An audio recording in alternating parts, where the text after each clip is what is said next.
சிவகங்கை மாவட்டம் சிங்கம்புணரியில் இருந்து ஒடுவன்பட்டி மலைப்பாதை வழியாக சென்ற அரசு பேருந்து பழுதாகி சாலை நடுவே நின்றதால் அந்த வழியாக செல்லும் வாகனங்கள் பல கிலோமீட்டர் தூரம் சுற்றி செல்லும் நிலை ஏற்பட்டுள்ளது. ஒரே மாதத்தில் மூன்றாவது முறையாக நடந்துள்ள இந்த சம்பவம் தொடர்பான கூடுதல் தகவல்களை தருகிறார் எமது செய்தியாளர் ரமணா. ரமணா, வணக்கம். விவரங்கள் என்ன?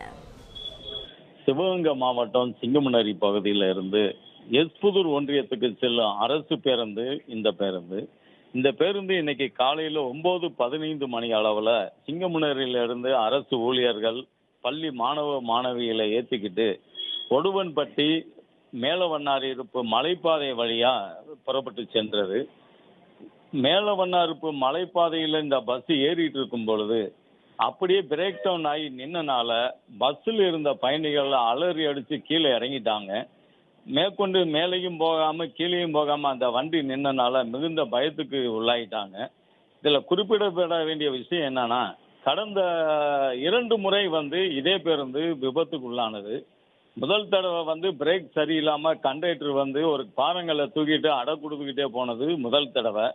இரண்டாவது தடவை பஸ்ஸு மலை மேலே ஏற முடியாமல் பயணிகளை இறக்கி விட்டுட்டு அந்த பயணிகள் மலை முகடுக்கு வந்தோடனே திருப்பி ஏற்றிக்கிட்டு போனது இரண்டாவது தடவை.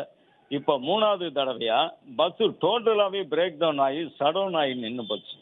இதனால அந்த பகுதியில் இருக்கிற பயணிகள் அந்த பஸ்ஸை பயன்படுத்துகிற பயணிகள் அனைவரும் மிகுந்த அச்சத்துக்கு உள்ளாயிருக்கிறாங்க.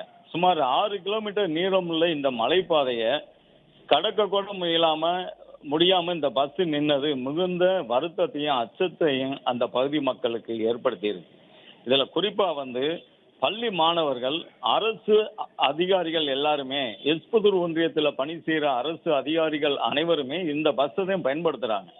பல முறை இது சம்மந்தமாக அதிகாரிகள்கிட்ட முறையிட்டோம்.